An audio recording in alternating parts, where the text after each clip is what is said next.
remember that struggle back in middle school, man. Yeah.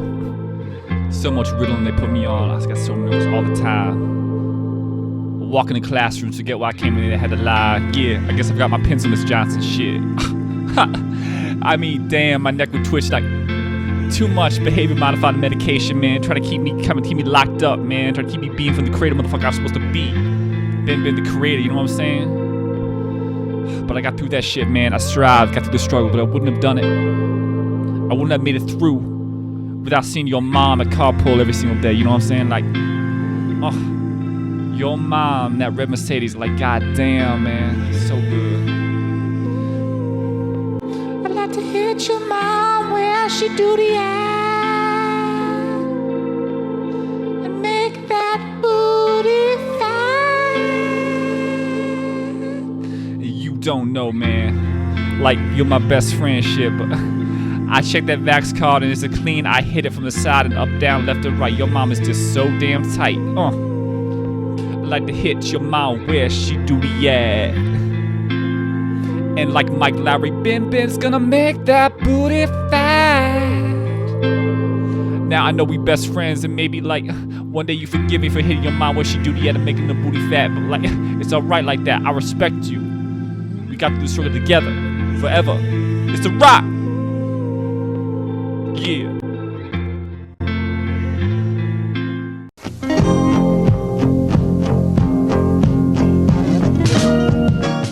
Ladies and gentlemen, welcome to the BenBen Show. I'm your host, BenBen, of course. This episode of the BenBen Show is brought to you by Royal Caribbean. Are you prone to Stockholm Syndrome? Do you enjoy confined small spaces for long periods of time? Say 274 consecutive days? Is this your idea of luxury? Well, do I have a deal for you. For the small price of $61,000 USD, you can sail around the world in your own miniature palace on board a Royal Caribbean cruise liner. And that thing, that stately, homely decadence, it comes out to about $220 a day, I think, which is like kind of staying in a Holiday Inn, like regular room, Sebastian, or something like that.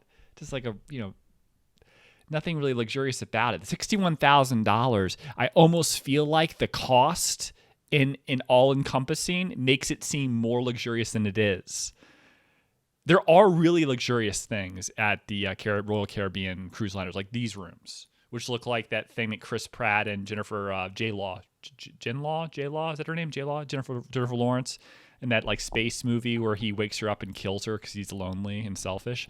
Like that is what it looks like. That's gorgeous, but not that room. That's what you're getting for $61,000. The other room is like $5. So you're talking about like $300,000 versus $61,000. I'd rather do the $500,000, $500,000 package, but at the same time, I also wouldn't, because even though you're gonna have stops at islands, maybe you get a little bit of like the Arctic, and then you go down to like the Caribbean, or maybe you go to like the Aldera Islands off of West Africa. There's something like a little, it's like getting a massage after 60 minutes. You get to 80, and you're like, this is acceptable. I like this, and then like, oh shit, you're at 90, and then they ask you, would you like to extend? And you're like, sure. And then you realize you did too much. You did too much. My computer's about to die. This is really annoying. Just started the show. Hold on one second. Sorry about that. Continuity, are we good? I don't know. We'll find out in post. It's okay. So yeah, just a little too much. I have no idea what I was saying. I was talking about massages. Like, massages are going too long. You think luxury is more like, okay, 80 minutes, 120 minutes. 120 minutes is like a rarity if you ever really need that. And be honest, you really don't. You start to feel a little weird and like, I have shit to do. It's like decadence beyond decadence. You start feeling guilty. Oh my gosh, this has been way too long. 80 minutes, 90 minutes is perfect for massage. Perfect. Like when you want to really enjoy it. 60 is always too little. It's like you fall asleep and you're like, what happened? Like, I just spent $100 or sometimes $200 for 60 minutes for nothing. Like you don't even experience it. You weren't awake for it. So always be careful about people who do too many drugs, too many hard drugs. You're not really enjoying your time off. You got to be awake. If you're nodding off all the time, it's like the drugs are, oh no, now you have to do more. And then you just kind of dream your life away. And then your ex-wife gets a kid in divorce, and your alimony payments are huge. And yeah, you start to notice your wife's new husband, kind of has a bit more balance to his life, and you start to feel jealous, which makes you do even more drugs instead of getting your stuff together. So ease off on that. I do like that the media is starting to go after the opioid epidemic finally, at least in terms of shows like what's that new Hulu show with Michael Keaton. Good for them. I'm glad that the new album from because when I'm with you, I feel like I could die, and that would be all right. That I'm blind is also representative of the opioid epidemic going on in this country. I think it's wonderful. I get ONCP emails from the drug czar. I think his name's John Carroll. He's a close friend of mine. He passed away from addiction. I think it's really, really good that we're, at least from the media standpoint, beyond the Sackler family and Purdue Pharma and some of these opioid lawsuits that I think are really not self-serving for like the sake of helping the epidemic. They're more for like states taxing major corporations. I think I question, we left Afghanistan because maybe we were spending $300 million a day and we just had a huge pandemic and 60% of the money supply was printed, so we had to cut that out. Maybe that's why. But maybe a better war would be to go into Colombia and Bolivia and just ransack those. Just use some. We have some Agent Orange left over, some napalm. Why not? That seems like a better idea.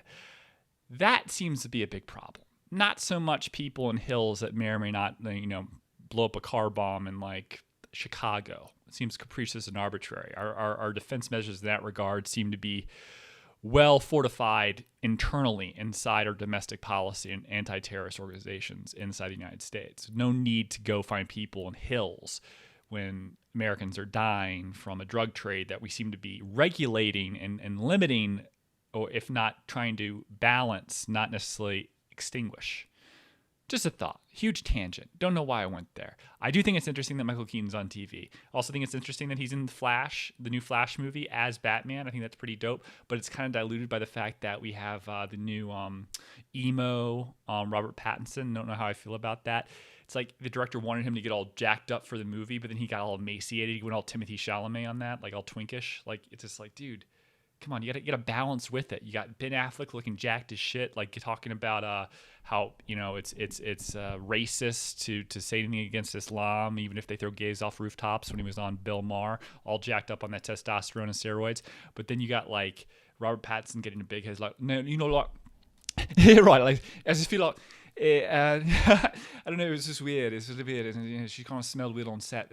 It was actually part of the script. In Twilight, I was just like, oh, Kirsten Stewart felt vile. But then I realized it actually wasn't her. It was the man, the director. She was cheating on me with, and he just has incredible BO, and it kind of stuck to her, and so that's why that happened. We decided to keep it in the film. So. No, I don't think that's what happened. But anyway, yeah, like it's just he looks really emaciated. He looks like if Jake Gyllenhaal went from Nightcrawler to Batman. That's what it looks like. We're gonna discuss Dune soon. I'm gonna do a Dune. Within the next 5 minutes, I'll probably talk about Dune and what I think of it. But yeah, crazy stuff. Oh yeah. I learned this out over the weekend. I didn't know this. I've been like looking at my phone at 6 o'clock in the morning, looking at all those those TikTok, like it's not TikTok, but it's like the YouTube version of TikTok. They've like taken those like quick videos. I just scroll so I could sleep more before I start doing work. And I'm just like 1, 2, 3. It's like crack cocaine.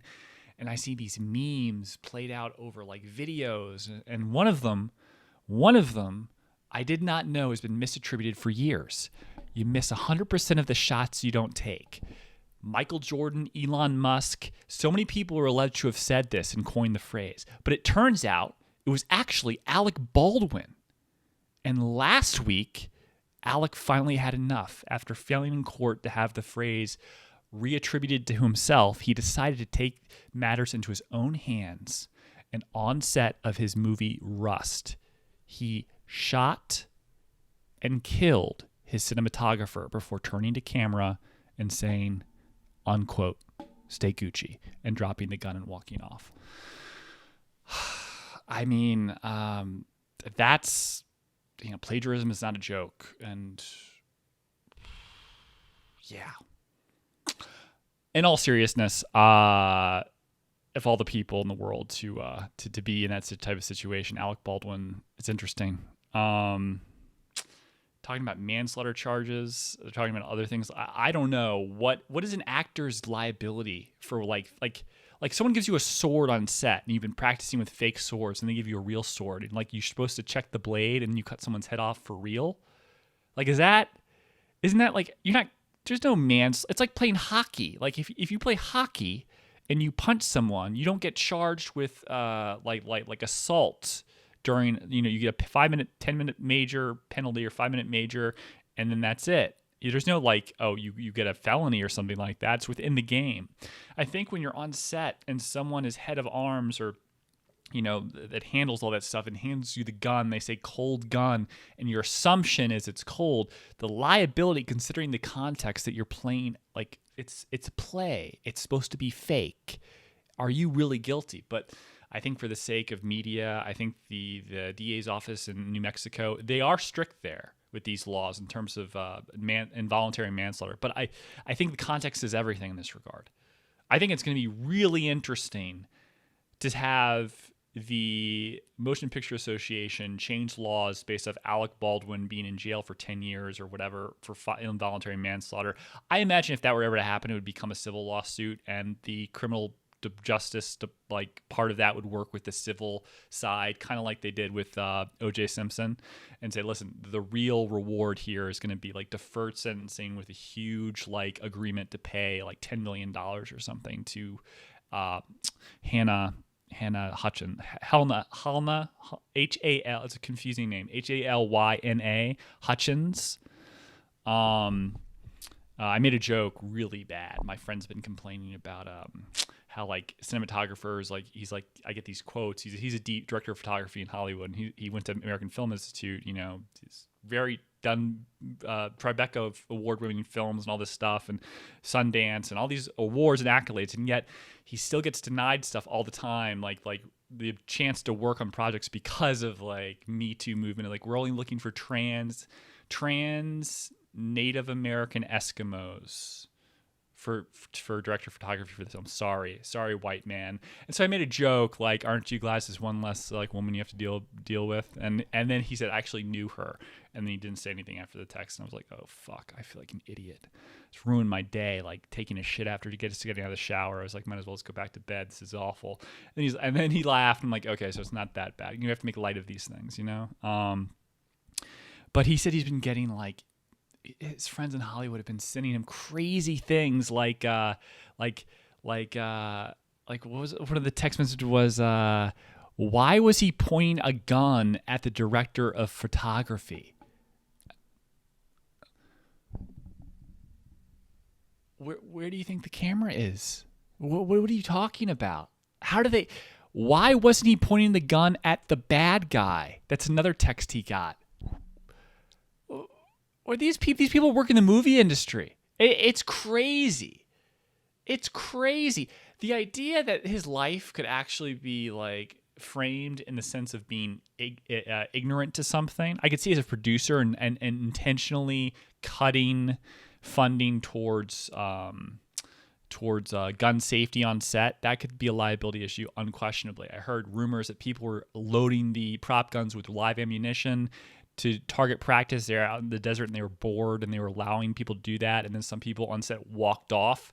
Like, yeah, I mean, that sounds like an Alec Baldwin type of thing, like no fucks given. You've ever seen him deal with the paparazzi? Oh my God, the guy's like an animal.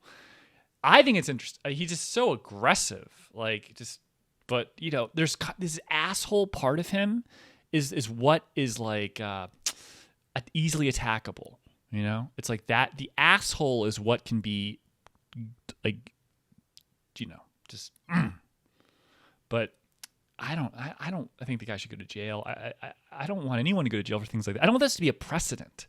We're canceling people left and right, and we're taking culture and the ability to market, like in terms of like the ability to sell something or to create. Because imagine, in terms of profit margin, what's going to make more money in terms of media? The Alec Baldwin trial or the low-budget movie Rust? I think you assume the movie, but I would say a murder trial involving, a B-list, A-list actor, depending on how you view him. he's not, a leading man anymore, but he's right there. You know what I mean? He's Alec Baldwin. He's the original. Tom Clancy's. Is it Tom Clancy? Yeah, Tom Clancy's Jack Ryan. No, is he? Is he the original Jack Ryan? No, he played him after Harrison Ford. Okay, fine. But he sure is fuck a lot better than what's his name from Jim from The Office. I mean, that guy's not a leading man. Who's kidding who? He doesn't have it. Cut the shit. You got a gorgeous wife, British, She doesn't talk a lot. She's quiet. Haha. But he got it made. It's like when they did that thing with the Bond was what's his name? With the guy with the elephant ears and who was that? Who was the Bond with the elephant ears? Fuck. I don't know. Witherspoon. All James Bond actors. Ha. And Lazenby. George Lazenby. Yeah, that guy. Yeah. I don't know, man. I think it's just my food's coming. Getting 2 things of beef teriyaki, which is kick-ass, and vegetable tempura, which is also kick-ass. So I'm trying to cut down on my polyunsaturated fatty acids because it makes my hair thin out. And it makes my skin look bad, and it's basically toxic for you. Any of you guys have issues with your hair or anything like that? I'm telling you, cut the vegetable oil. It's not I'm okay to say it because I know every time I stop, my hair just goes back. It's you can't see. It's very subtle, but I can see it start to thin, and it's just bad for me. Inflammation, if all the surgeries I had, on my face from trigeminal neurology, things start to flare up again, these ghost pains. I'm like, oh, you're eating a bunch of crap, extra crap. And I'm so maybe the vegetables tempura is not the best idea, but the beef teriyaki is the best good start for. There's no chips involved today, no crap. I've been eating crap despite looking really good naked recently, really top notch. Just, Tell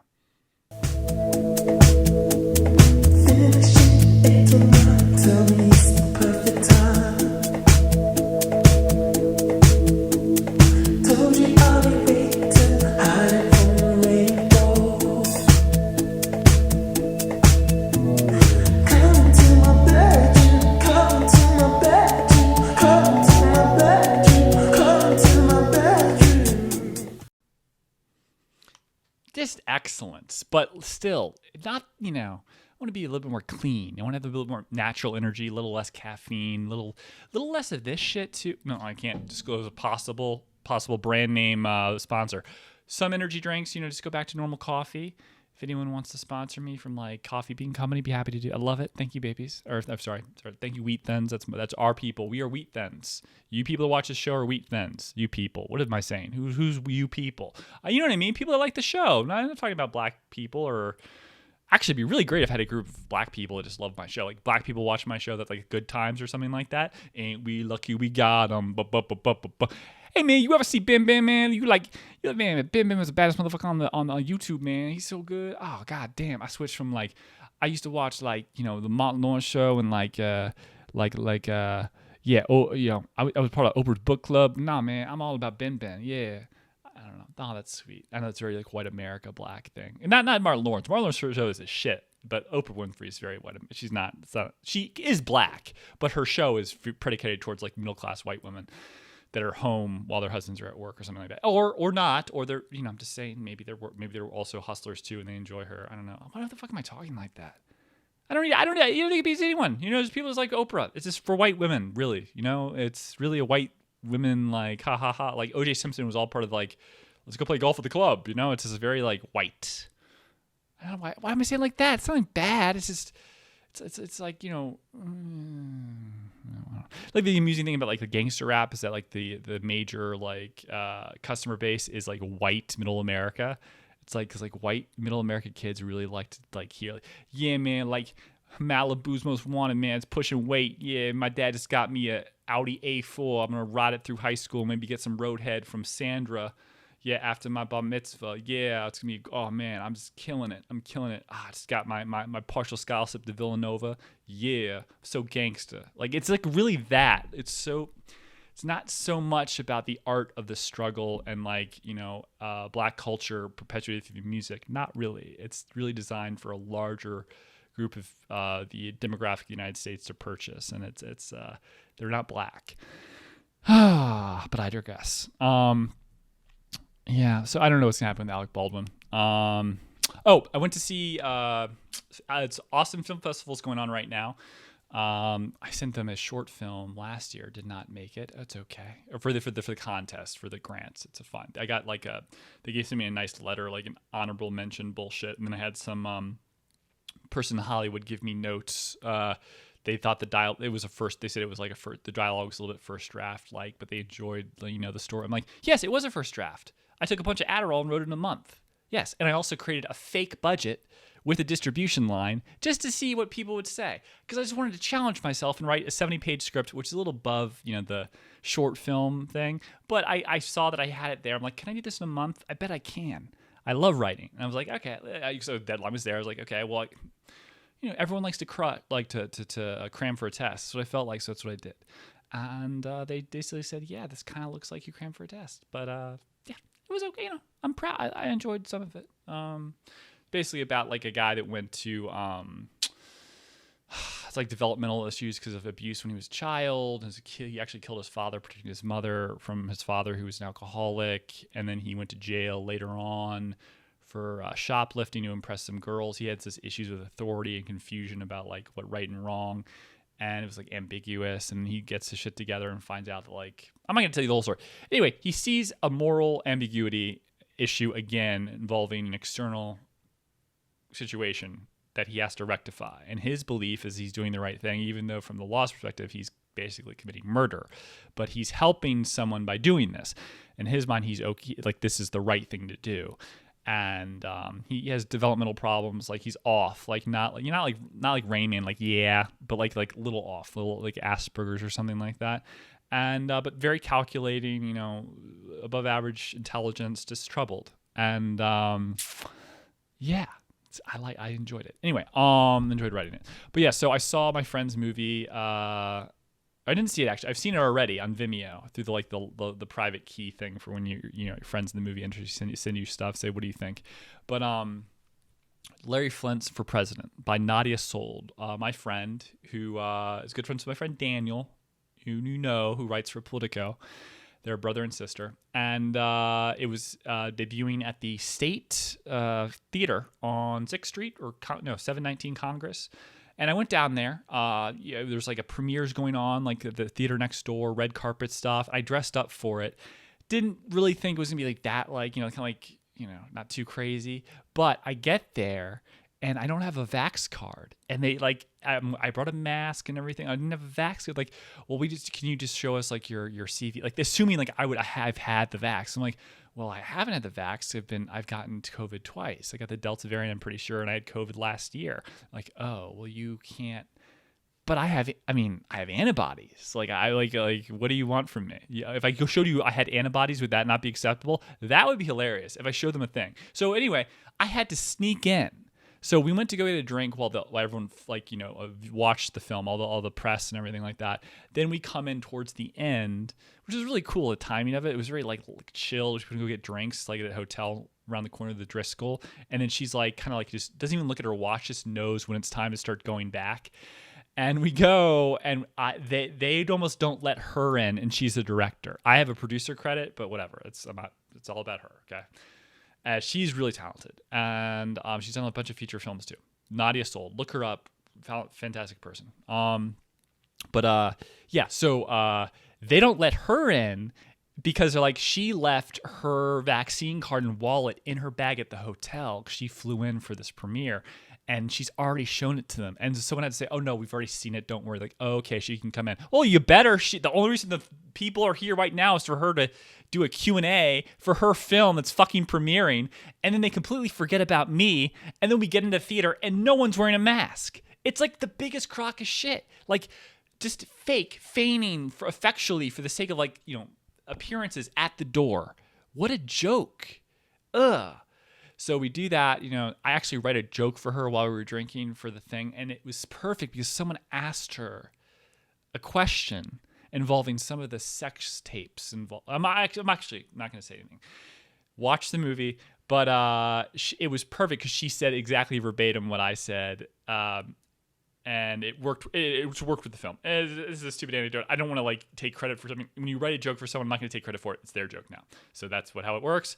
And that's that. So, but yeah, it's just funny, man. I think the idea that this is going to keep going on like this with like certain businesses. Oh, well, we need you to like, it's like, I'm going to forge my vaccine thing. Of course I am. I'm going to like find someone's that they left somewhere and just copy it. CVS's vaccine. It's cause it's like some bullshit pharmacy like card. It's not really official stuff. This is not a a biomarker like passport thing where they can. It's just a joke, and it serves no purpose. The vaccines don't last. You have to keep getting more and more of them, and the booster shots, the immunity goes down significantly, just as it might with possible having antibodies and like needing to be exposed again. But perhaps because you have previous antibodies, every time you're exposed, it's not as bad. I know that I've had COVID tongue twice, and each time.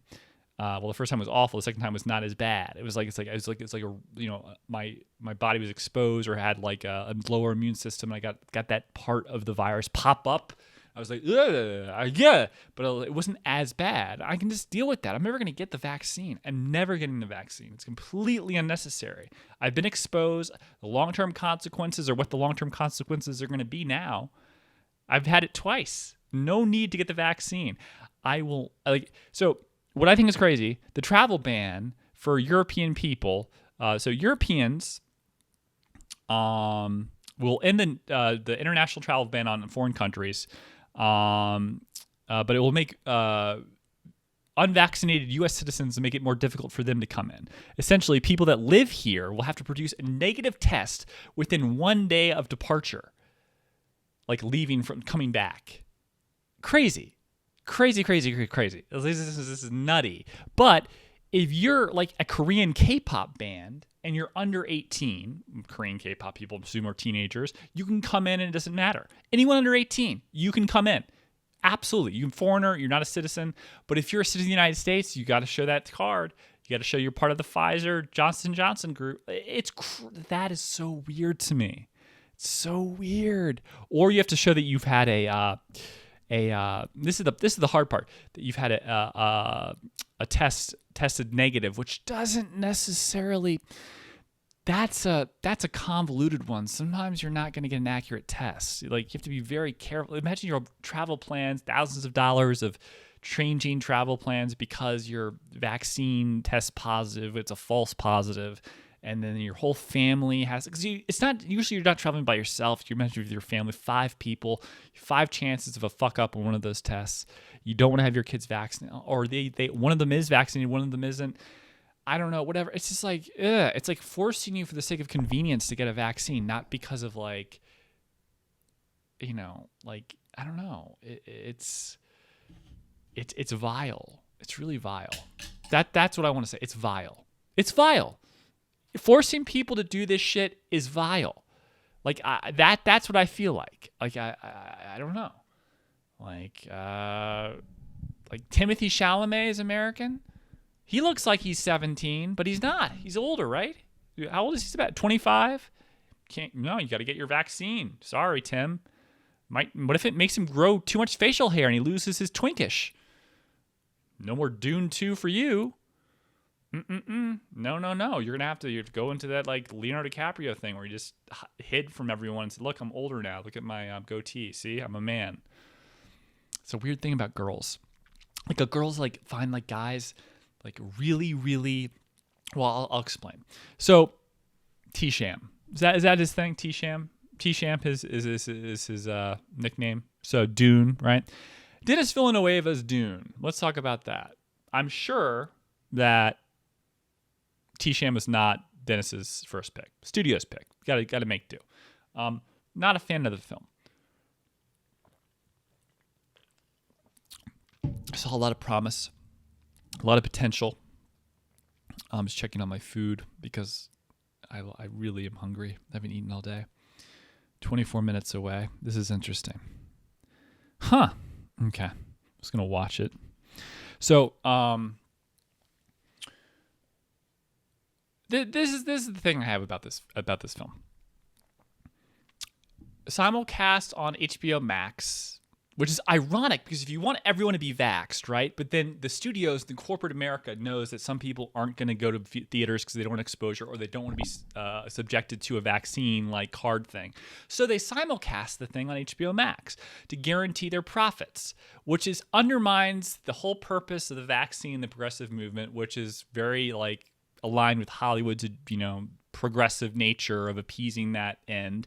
And yet at the same time, they've surreptitiously allowed people to watch and stream the movie at home without having to be forced into this like obligatory by nature of this convenience vaccine mandate. No, that sounds a little convoluted and somewhat off, but no, I think that's weird. They should make people come back to the movies. If anything, you're killing the movie theaters by doing the simulcast. I think under the circumstances, given how much AMC and others have struggled, the studio should band together with the movie theaters in this time and promote them and support them in unison. Maybe not in the future, but now. That should be a symbiotic relationship. So I think that's unfortunate. That's just how I feel about that. But yeah, T-Sham. I'm not buying it.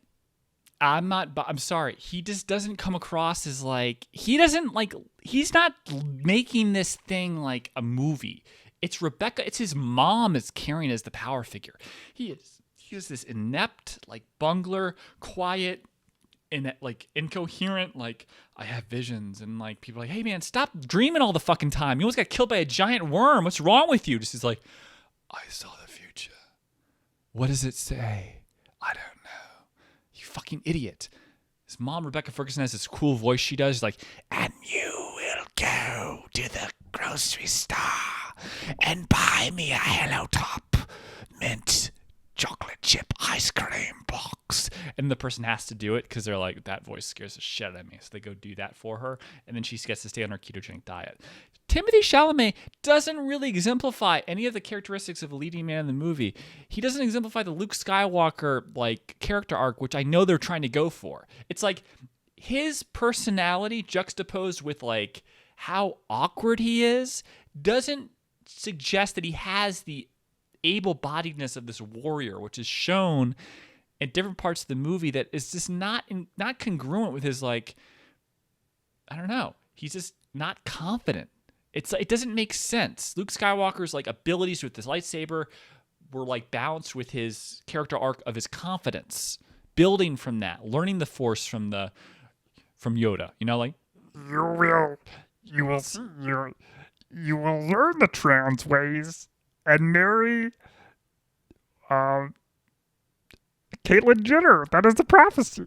So it's just like, you know, it doesn't work. It's like the movie. It's like they're trying to fit him in to a storyline without realizing after the fact that like they filmed it and like, oh shit, this doesn't work, but too bad. Like it doesn't work. It doesn't work. It's all about her.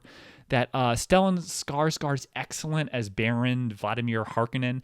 That's another thing. That's another thing about the movie that doesn't make any sense. They have this treaty of like. By the way, the Stellan Skarsgård as the Vladimir Harkonnen guy is like this creepy gelatinous Jabba the Hutt that floats. Like this. That's what like makes him scary. Like that's cool. But if Jabba the Hutt did that in Star Wars, we wouldn't even need fucking Dune, this post-apocalyptic, like, intergalactic war theme bullshit. It's like, we've seen the desert and space and shit before. We don't need this shit. Worms flying, that's fucking, like, Beetlejuice shit. We don't need that. I mean, like, we've got it. We got to figure it out. But, like, she's the lead, not him. She carries the movie, in my opinion. And then like this, like the whole movie's like 4 different people. Like it's like T-Sham is for the teeny bopper thing. Like Jason Momoa is like for the rock people. And people like The Rock, like the muscle. Yeah, I'm all about action movies still. Jason Momoa's a badass, but like Jason Momoa without facial hair, is he like even close to as attractive as he usually is? Like, I don't think. Like, look at that. My homosexual brethren, what do you think, ladies? Thoughts? Comment down below. Talk amongst yourselves in the comment section. It helps the algo. Let's push this shit. DWA, baby. Let's make us rock. I want to be up there. I want Spotify to give me like. I'll tell you what. If Spotify gives me $5 million, I will give $1 million away to the first 100 subscribers. Each of you will get, how does that work? $10,000. I will give it to all first 100. Each of you gets $10,000 if you subscribe to my Patreon for the extra content. Go to the BenBen, patreon.com. I will give you $10,000 each. If I ever become successful enough on this show to where Spotify gives me a contract, or anyone like Spotify, like if George Soros' network decides to buy my show, like, we have to stop him. He's gone too far. He's getting too big. We must. He Harkonnens it. He's like, I am the Austrian Harkonnen. And he floats to me and he says, I will give you women and lots and lots of them. What do they call that shit? Like sparkle? What was this shit in that fucking Dune movie? Sparkle? Sparkle? Well, what is the shit? That's like the dust? Pixie dust? What is the shit in the fucking Dune? They're like, oh, what is the dust? It dust, sparkle, mist, cum. What is it? What is the thing that like they're fighting over? Yeah, that's the thing. I forgot. The dust, Dune, Dune commodity. Dune commodity. It's called spice. Whatever. It's fucking like sand or something. I don't know. It like allows you to go like intergalactic travel or something in the spaceships. This is what I understand. You are like the Timothée Chalamet family. You're like you're semi-royalty, whatever bullshit. Okay, and you make a deal with your arch enemy, the Harkonnen people, to like a truce, and then you don't like worry that could backfire. You have no protection for yourself, and these people just come in and take your shit and like kill your husband, and that could have happened without the truce. It's like they did it surreptitiously. It wasn't a Trojan horse like we come to bring you like some falafel and eggs. It was like, no, they came in the dark, in the night, and they killed everyone. Like, what was that doesn't follow the storyline. Makes no sense. What was the point of the truce in the beginning? Why did that happen? Why did they need each other? Why was the grandmother working with, who was like made Timothée Chalamet and put him in like that box, his hand in the box, like in like Roman Holiday? Why? Shit, I feel like I have to. This person's close-ish. Shit. They're 10 minutes away. I'll call. I feel like they're not going to know how to get here. I have to tell them what to do. So I'm going to pause it when they're closer. Watch it 6 minutes.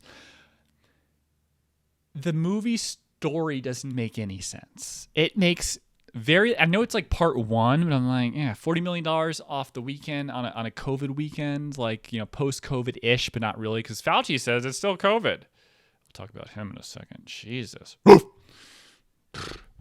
like, yeah, man, like, what is the deal? Like, it just like Dennis Villeneuve is like, he got the script. It was not, he didn't write this shit. It's adapted. I hope he didn't write it or adapt it from like the books, because it's just like off. There's got to be so much more. So Jason Momoa is for the Rock fans. Rebecca Ferguson is for the British Judi Dench acolytes and pro-female empowerment movement, trans or otherwise. What's the difference? T. Shem and Zendaya are the skeuomorphological, like, teeny pop draw, like, yeah, like Brangelina, right? I know Tom Holland is dating Zendaya, but like it gives you this like sense of drama. Like, what if maybe they hooked up on set and she's cheating on Tom? Ooh. And for some reason, young girls of a certain age, like, I don't know, they go to find young boys like just that are inept and clumsy and have no skills, like the hierarchy of sexual satisfaction. Like they're the Chads. But then it ends immediately. As soon as they have sex, they realize they have like a penis like about this thick, and it's just like, because Chalamet's not packing heat. It's really like this is. It's like it's just in fitting with him. It's like, oh, I don't. Am I hurting you? I'm so sorry. I'm gonna go in the corner. Please, I'm so sorry. May I touch you? Oh, this is what it's just so. Ugh. And then like it happened to Leonardo DiCaprio, right? Like it's Titanic. Oh my God, you're so sexy. And then it's like there's this thing like, he's kind of like, it looks like a kid, it looks like a boy. So the women that liked him then became 22, 23, and then they're like, I want a 35-year-old guy. And then like the studio's like, okay, we got to sell you. Can you grow facial hair? No? Okay, we're gonna put some testosterone and force it in, and we're gonna stencil it in. And that's gonna be your new look, just look like a man, because like you look like a boy perpetually. Maybe gain some weight and just like, yeah, we want to make you into the next Jack Nicholson. It's working. I mean, it's like he's got Laura Flynn Boyles all over the place. But yeah, it's like, and then like Timothy also has like the Edward Scissorhands thing going on, like. This is awkwardness. I think that Timothy like this like his acting coach is like, I'm having a whole time with this role. It's so overwhelming. I'm like, really? You have like 20 lines in the whole fucking movie. You just mumble. All right, just have you seen Edward Scissorhands? Is that a book? It's a movie. Johnny Depp. Oh, is that in Pirates of the Caribbean? No. How old are you? I'm 12. Really? I thought you were old. I know they lie. I'm 12. I'm scared. So it's just like this awkwardness. It dresses like that's so it's like I just don't buy it. Like you're not saving the universe, man. You're not saving the universe. I would have casted fucking Macaulay Culkin. You want like a boy man thing who has a little bit of an edge to him? That dude's been through some shit. He divorced his parents, stealing millions of dollars from him. That dude is gangster. He hit Привет, меня зовут как дела.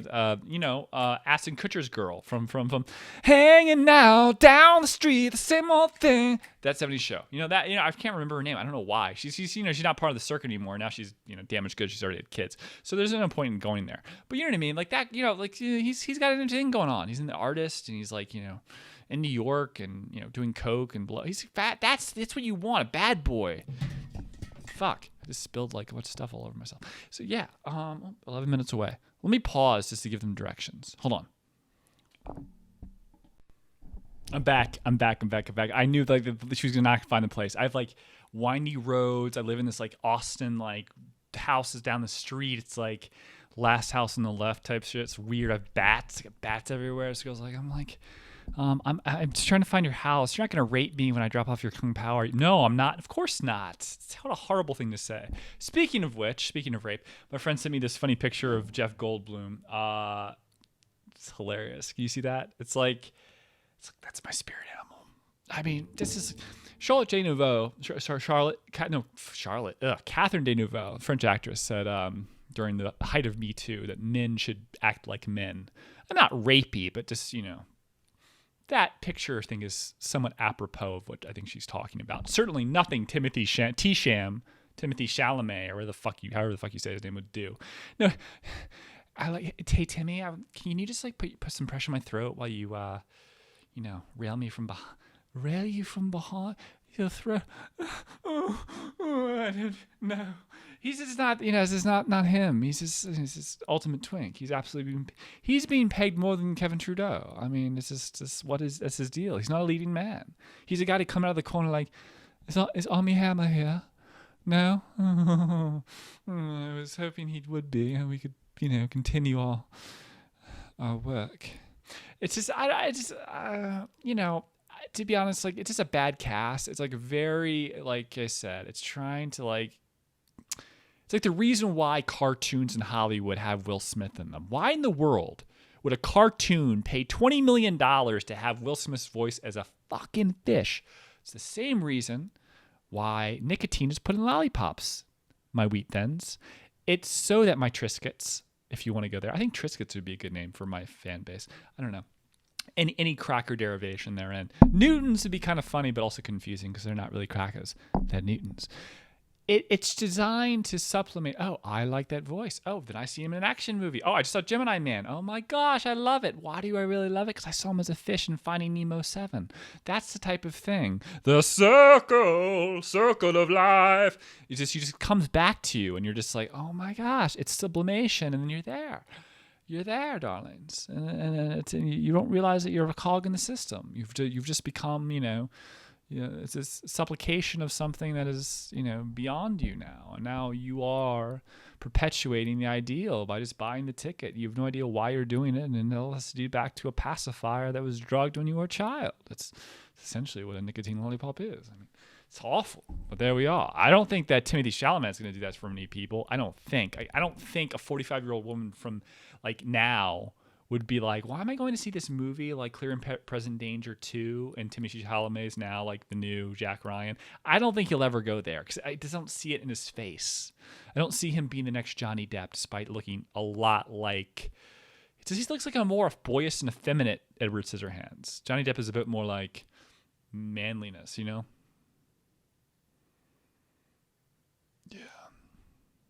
So, I don't know. Whatever that face was. Very cruel and crude and have a very weird, interesting facial structure. But anyway, yeah, so there it is. Interesting. That's apropos. So yeah, I don't think Villanueva was like really happy with this. And I don't think he was necessarily, you got to cash in. One movie for the art, another one for the studio, and that's the balance, right? So yeah, I know.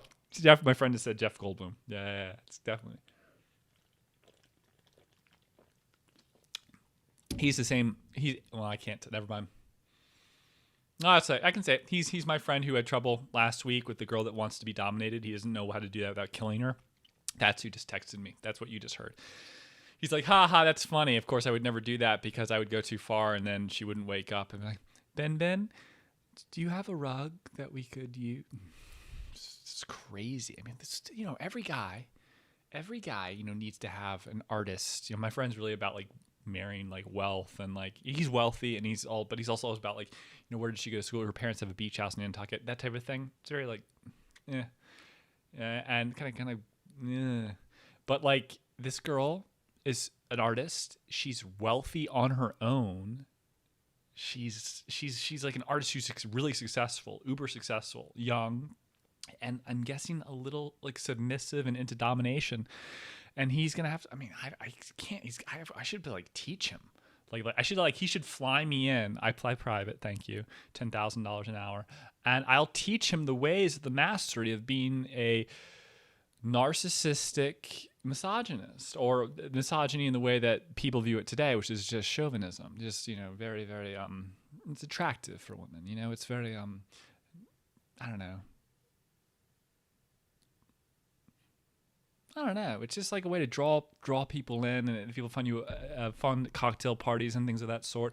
But when the way you treat women, and women, this is the way it is. Women want to be wanted, not needed, and that means you have to take control and be strong, like Jeff Goldblum in that meme, and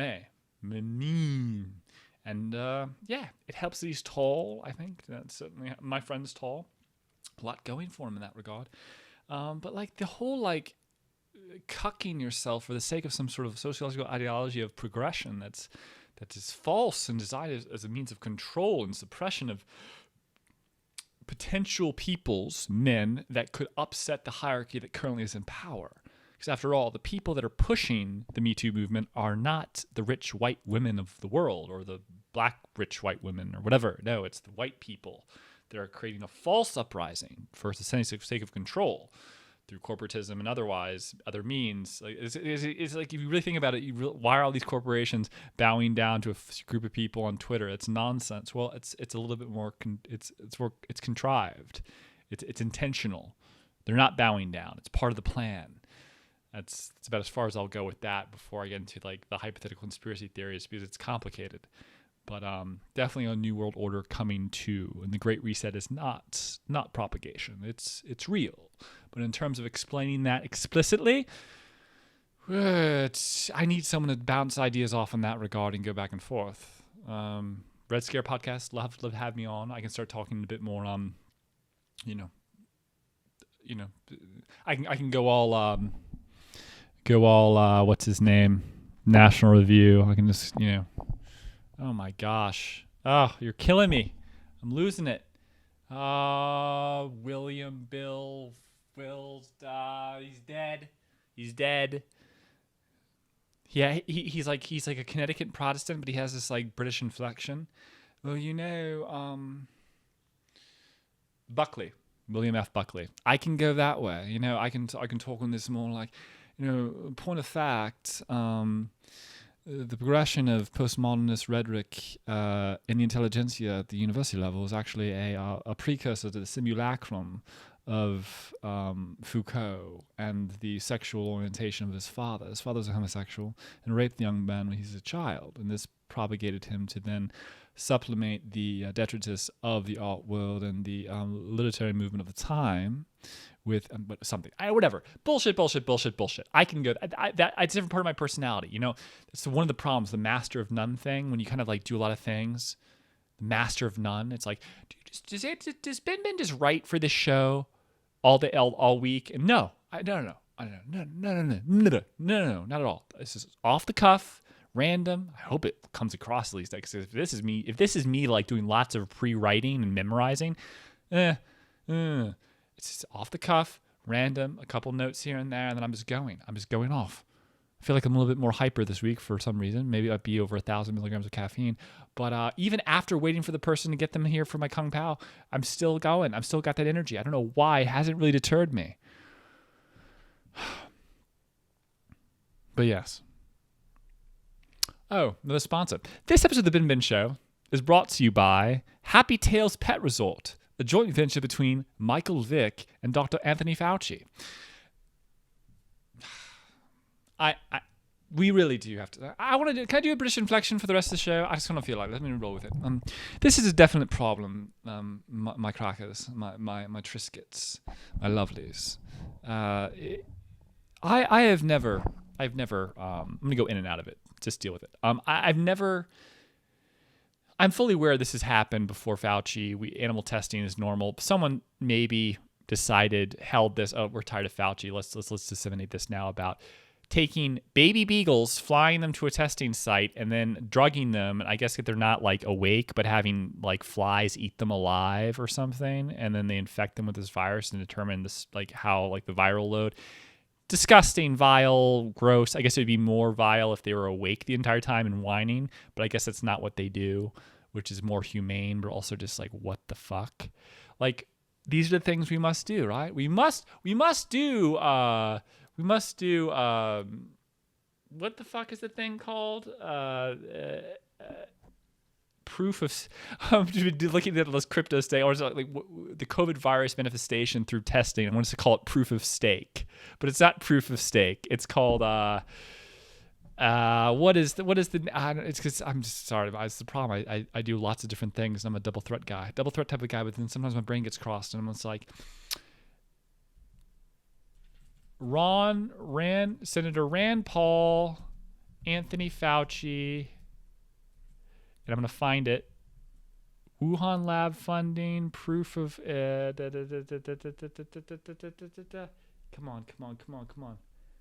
on. Where is it? NIH founding. What is the phrase? You guys already know what it is. This is like really boring for you.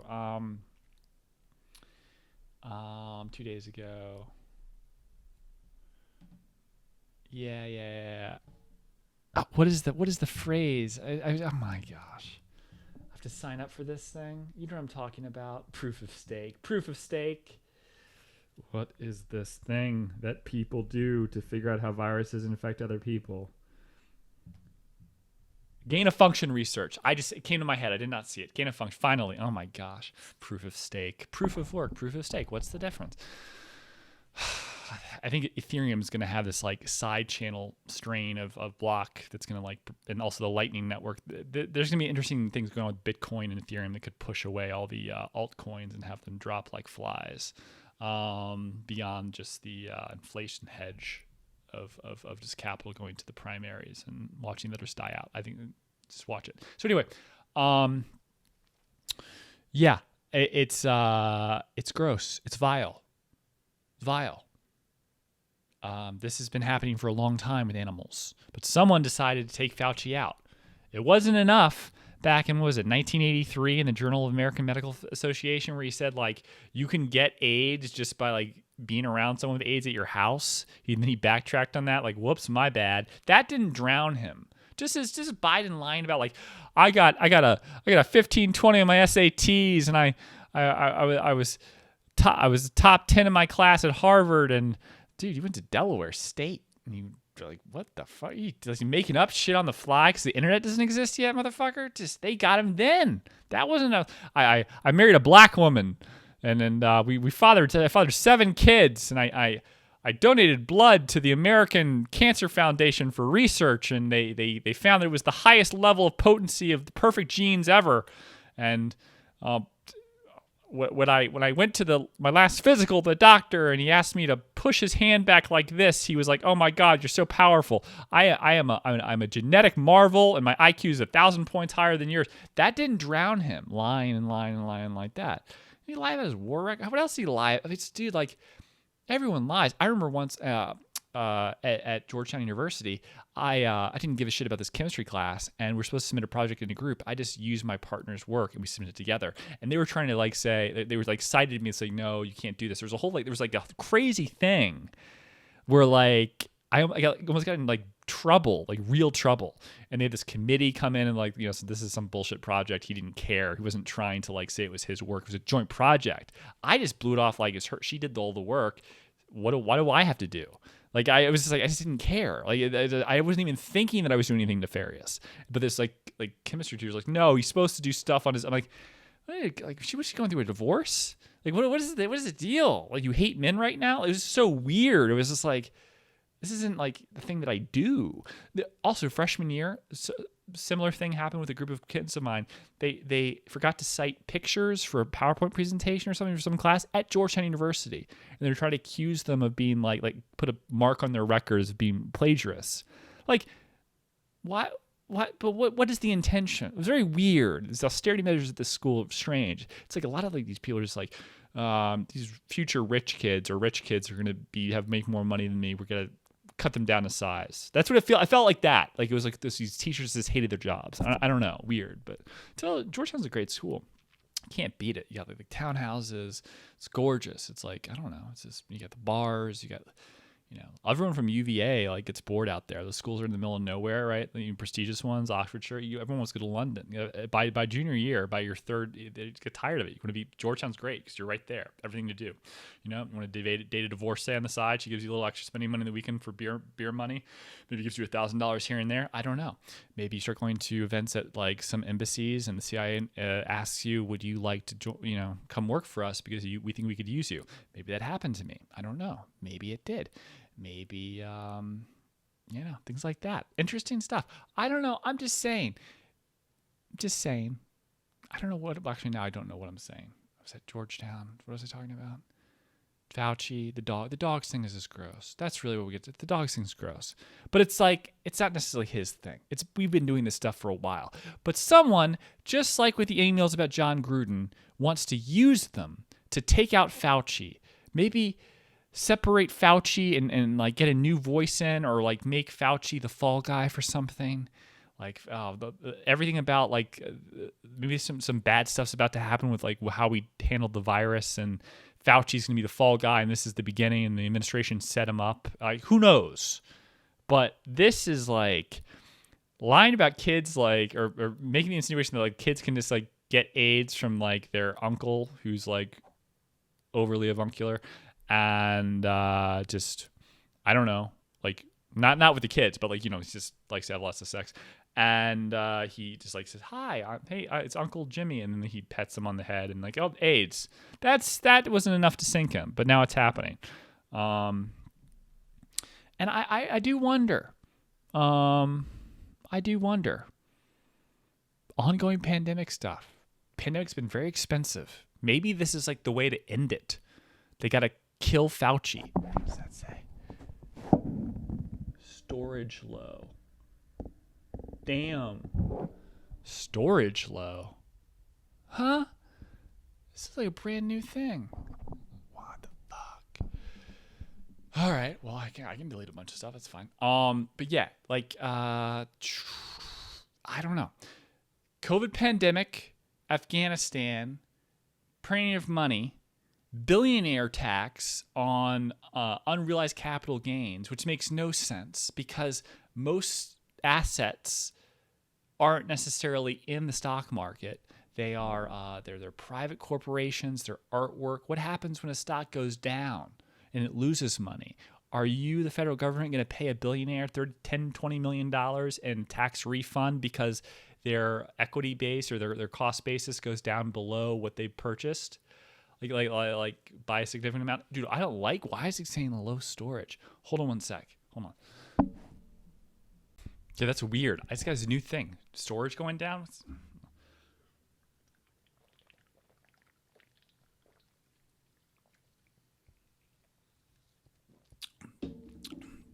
Storage going down already? Got way too many files. I can keep my track on that stuff, man.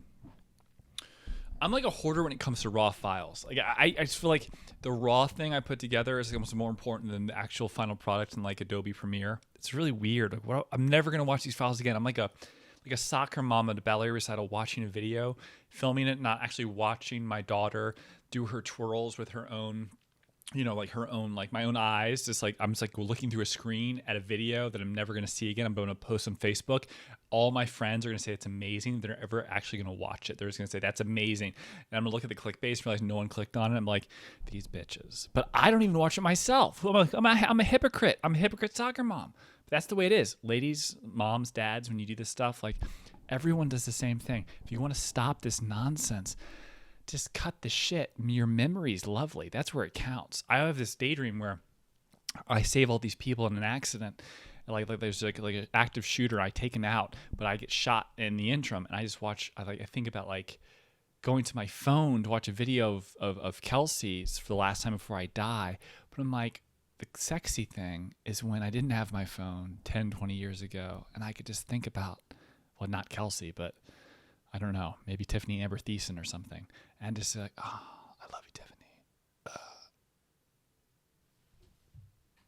And then Tiffany maybe like hears about me, and then she's like, oh, that's amazing. Zach, are you coming to bed? So I don't know, just just food for thought. But yeah, this thing's gross. The billionaire tax is nonsense. I mean, you can't do that on capital gains because, like I was saying, a lot of things aren't in the stock market.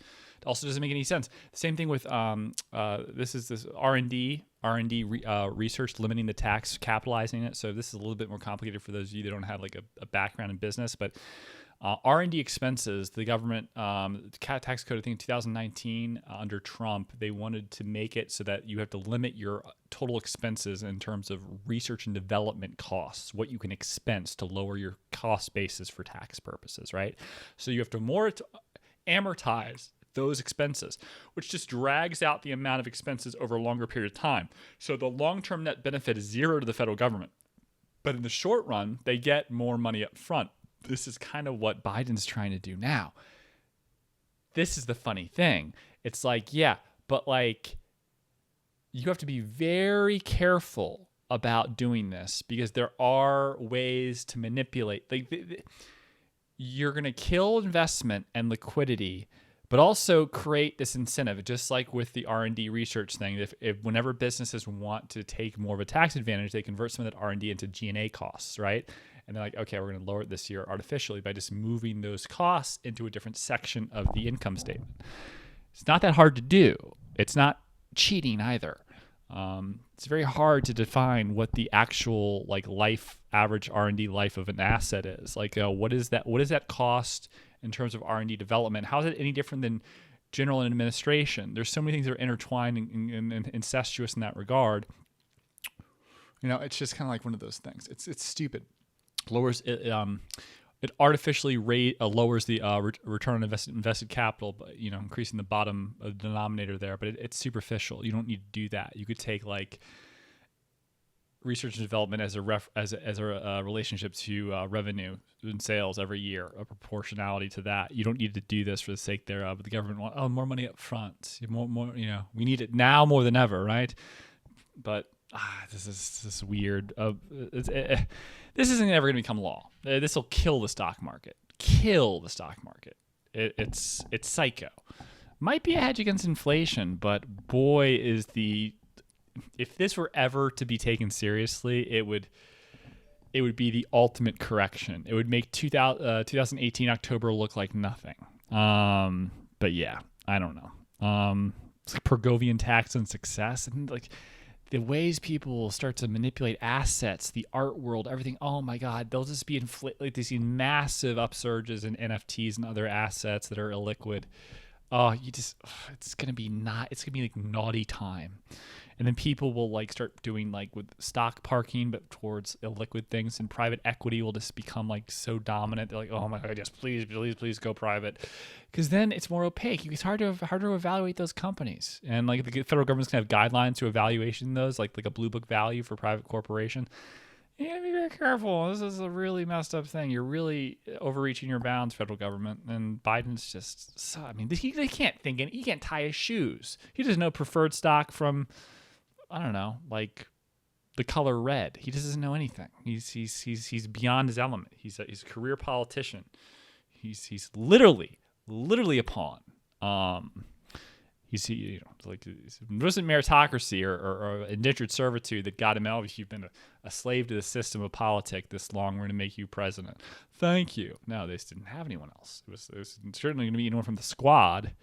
God, those people are psycho. They serve their own purpose by being extreme, so that the rest of the left looks more normal. And then when they need to, Octavia Cortez will become more center, and then she'll be the next Hillary Clinton. Maybe that's how they do it, or maybe not. I don't know. But it is what it is. Maybe she's like her for colorful, like crazy Latina who just cares about everyone and is super progressive. And like is apparently all of a sudden incredibly intelligent, knows everything despite being a bartender with no formal education really before that. And she's oppressed. And she was oppressed for years. But she looked really happy when she was a bartender and just seemed like frolicking around, looking kind of sexy. And now she's just like this. Anyway, it doesn't matter. Why does lesbian comedian Hannah Gadsby culturally appropriate my friend's heteronormative look? Dana Littman. Look. Doppelganger. It's not Halloween. This is what she does every single day. I think she should give credit that she's stealing my friend Daniel's style. It's exactly the same. In fairness, my friend Daniel does look like a lot of everyday lesbians. It seems to be a very common look. But I think that Hannah has stolen his look and should give him props because, it's just not, for Halloween, dress like Daniel, fine. Not every day. Otherwise, you have to say, well, I who are you wearing? I'm wearing Daniel Littman for the rest of my life. It's very strange. It's like you hate men. It's like projection. You hate, but I'm going to dress like them. Like a man I'm not attracted to them, but I'm going to become one. And I'm going to use a dildo to engage in sexual congress with my significant other, and she's gonna instead of calling me Hannah,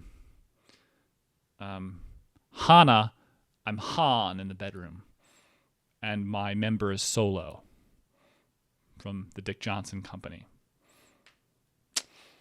I don't know. We're going. I'm a little off since the food came in, and it threw me off my game a little bit. But yeah, Dave Chappelle willing to discuss the closer with the trans community. Good for him. He's just not going to cave to any of their demands. This is what Dave said. First of all, you cannot come if you want. I'm sorry. Dave said, first of all, you cannot come to a meeting with me if you have not watched my special from beginning to end. You must come to a place of my choosing at a time of my choosing. And thirdly, you must admit that Hannah Gadsby is not funny. He's basically mocking the fact that they demanded to see him at Netflix, and they argued that he refused, and he didn't refuse. He was never invited. This is the manipulation of the media. The more marginalized you are, it seems like the more right you are. Of course, that makes no fucking sense, because the more marginalized you are, the less educated you are, by and large. And the more likely you're to hang your morals on strong, anecdotal, partial worldviews that you then project onto other people. It's bullshit. It's bullshit. You say, fuck the police, but then you become the police. It's a power struggle. It's complete nonsense. Like, If anyone in the public eye says the lady boys can't get pregnant, they get the chop. They lose their job and the ability to pay for their, families, like rent and, their kids' college tuition, whatever. But then think of that couple, that progressive young man that's dating a transsexual woman, and they're paying tens of thousands of dollars at a fertility clinic to try to get her pregnant, even though they're just engaging in essentially anal sex. Can't we at least tell them the truth?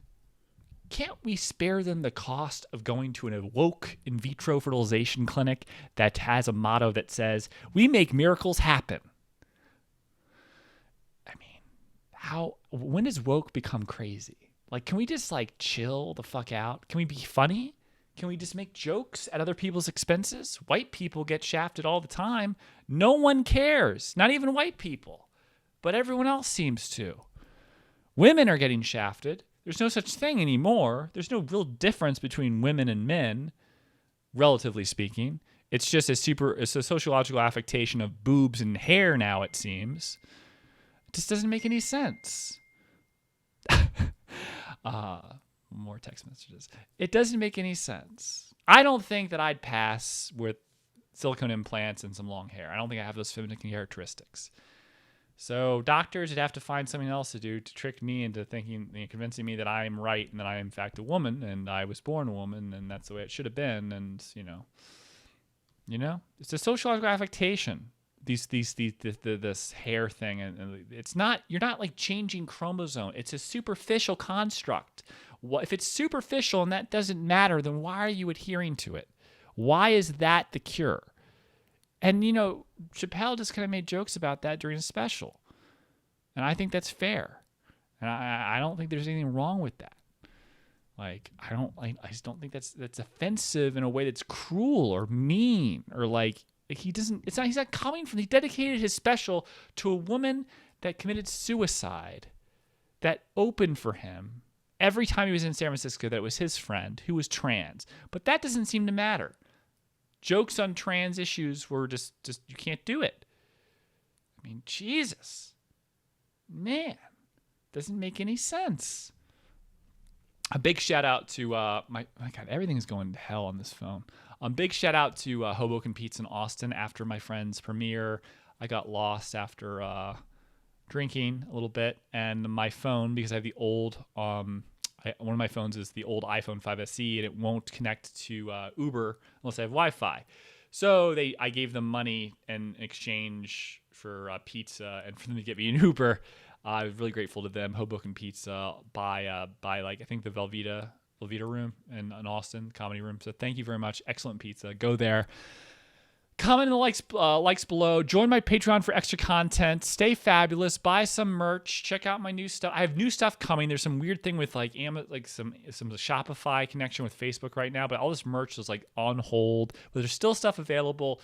Urkel's, my Chucky shoes, Halloween specials. Let's get kicking, babies. Just kidding. My Wheat Thins, my crackers, my Newtons. Stay fabulous. I love you. Mwah, mwah, mwah, mwah, mwah. Yeah. All right. It's The Rock. BenBen out.